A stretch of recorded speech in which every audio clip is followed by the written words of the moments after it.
Pemerintah China ini mengingatkan seluruh pejabat untuk berhemat termasuk mengurangi pengeluaran berlebihan untuk minuman beralkohol dan rokok. Ya, peringatan ini keluar bersamaan dengan Presiden Xi Jinping menghimbau dan mendorong efisiensi di tengah pemulihan kondisi ekonomi. Pengumuman yang dikeluarkan pemerintah dan Partai Komunis China atau RRC yang berkuasa berisi himbauan untuk memangkas pengeluaran yang boros, termasuk untuk perjalanan dinas, makanan, dan ruang kantor. Menurut laporan kantor berita China Xinhua, pengumuman juga mencakup larangan pengeluaran berlebihan untuk jamuan makanan, minuman beralkohol, dan rokok. Xinhua menyebut seruan tersebut menekankan pentingnya kerja keras dan hidup hemat serta menolak pemborosan dan kemewahan. Pemborosan disebut sebagai hal memalukan dan hidup ekonomis disebut sebagai kehormatan.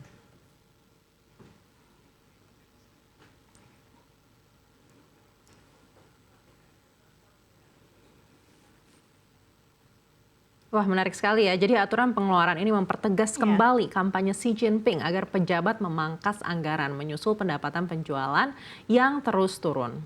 Iya, memang situasi ini menguras anggaran dan juga membebani keuangan pemerintah daerah ya, Nak ya. Iya, ini bukan pertama kalinya pemerintah China meminta jajarannya untuk berhemat. Di 2023, Safira, pemerintah ini juga sudah meminta pejabat China untuk mengencangkan ikat pinggang. Iya, ini memang bagian kampanyenya Xi Jinping untuk menekan korupsi dan gaya hidup mewah di kalangan birokrasi juga ini sebenarnya, Nak. Iya, sepertinya memang begitu. Selain itu di tahun 2024, Beijing juga meluncurkan upaya terbesar dalam beberapa tahun terakhir untuk menangani risiko utang pemerintah daerah. Ya, langkah ini bertujuan untuk menguras atau mengurangi begitu ya potensi gagal bayar sekaligus juga memberikan ruang nih bagi pemerintah daerah untuk tetap mendukung pertumbuhan ekonomi.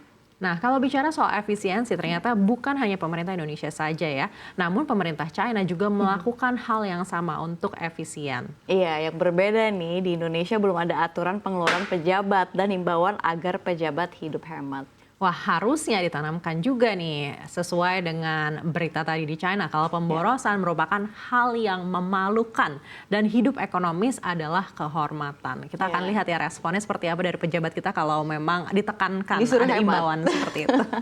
Ya, Anak, ini dari efisiensi China begitu ya. Kini kita juga ada kabar terbaru dari di Asia Tenggara. Ini kalau kita lihat ada kasus COVID-19 kembali melonjak di sejumlah negara Asia Tenggara, memicu kekhawatiran akan gelombang baru pandemi. Di Hong Kong, kasus mingguan meningkat tajam dari 33 pada awal Maret menjadi lebih dari 1.000 kasus di awal Mei. Tingkat positif menembus 13,66% dengan lebih dari 50 kasus berat dan kematian tercatat dalam 2 pekan terakhir. Otoritas tempat meningkatkan pengawasan terhadap varian baru yang diyakini menjadi pemicu lonjakan. Sementara di Singapura, lonjakan kasus juga tidak terhindarkan. Dalam sepekan terakhir, jumlah infeksi naik 28% menjadi sekitar 14.200 kasus. Jumlah pasien rawat inap pun melonjak 30%. Meski belum ada pembatasan baru, Kementerian Kesehatan meminta masyarakat tetap waspada. Thailand turut mencatat lonjakan signifikan dengan lebih dari 16.600 kasus baru dan 6 kematian dalam periode 4 hingga 10 Mei 2025. Otoritas kesehatan setempat mulai menggencarkan kembali kampanye vaksinasi dan protokol kesehatan. Pemerintah Indonesia menghimbau masyarakat tetap waspada, terutama bagi yang akan bepergian ke negara-negara tersebut. Kedisiplinan dalam menjaga protokol kesehatan kembali menjadi perhatian di tengah meningkatnya mobilitas dan risiko penularan lintas negara.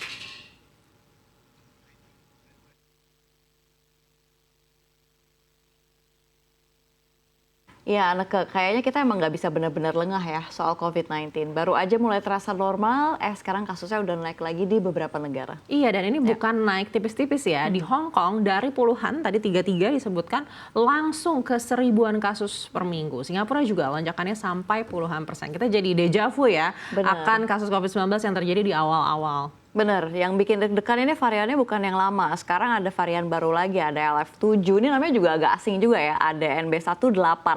Ini namanya boleh singkat, Anak, tapi memang efeknya katanya jangka panjang. Nah, walaupun di Indonesia belum ada lonjakan serupa, kayaknya kita perlu mulai waspada lagi ya. Minimal jangan lupa bawa masker kalau kita pergi ke tempat ramai. Betul, apalagi nih kita udah mulai konser-konser banyak sekali, liburan juga banyak banget, rame-rame juga jangan sampai lupa ya, kan euforia jadi lupa untuk menjaga keamanan bersama. Iya, kita harus belajar ya dari tragedi COVID-19 yang dampaknya secara ekonomi ini masih kita rasakan hingga saat ini. Dari fenomena COVID-19 yang kembali marak, kita akan membedah fenomena di masyarakat terkini. Generasi Z atau Gen Z tak lagi memandang jabatan tinggi sebagai tujuan utama karir mereka. Dalam survei global Deloitte yang melibatkan lebih dari 23.000 responden dari 44 negara termasuk Indonesia, hanya 6% Gen Z Indonesia yang menyebut posisi kepemimpinan sebagai target utama karir mereka. Sebaliknya, sepertiga responden Gen Z dan milenial Indonesia justru lebih memprioritaskan kemandirian finansial dan keseimbangan hidup. Mereka lebih tertarik pada pekerjaan yang memberi waktu untuk kehidupan pribadi dan memungkinkan aktualisasi diri secara menyeluruh. Deloitte juga mencatat Gen Z dan milenial menginginkan dukungan lebih dalam pengembangan karir dan pelatihan dari manajemen. Namun masih banyak yang merasa manajer mereka belum memberikan dukungan yang memadai. Temuan ini menjadi sinyal bagi perusahaan untuk menyesuaikan pendekatan terhadap generasi pekerja muda yang tak lagi terdorong semata oleh status dan promosi jabatan.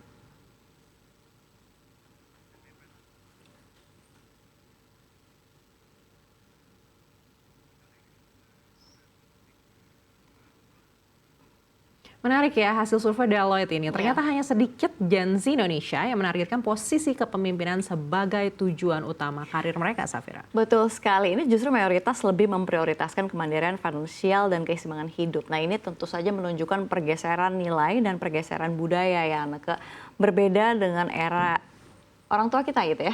Iya, tapi ini bukan berarti mereka tidak ambisius ya, hanya ambisinya mungkin ke arah yang berbeda. Mereka ingin berkembang, tapi bukan dengan mengorbankan kesehatan mental atau kehidupan pribadi. Betul, jadi ini catatan penting juga buat perusahaan ya, Nak, ya. Ini ada pola pikir Gen Z yang sudah nggak bisa disamakan dengan generasi sebelumnya. Mereka ini butuh sistem kerja yang adaptif, suportif, dan juga manusiawi. Iya betul sekali, Saf. Mungkin kedepannya bukan hanya benefit gaji yang dilihat, tapi juga apakah pekerjaan ini memberikan ruang untuk melangsungkan hidup ya. Kita lihat perkembangannya seperti apa ya, Safira. Memang generasi ini relatif lebih unik dibandingkan generasi-generasi yang lain. Atau memang semua generasi sebenarnya punya keunikan masing-masing ya. Betul sekali.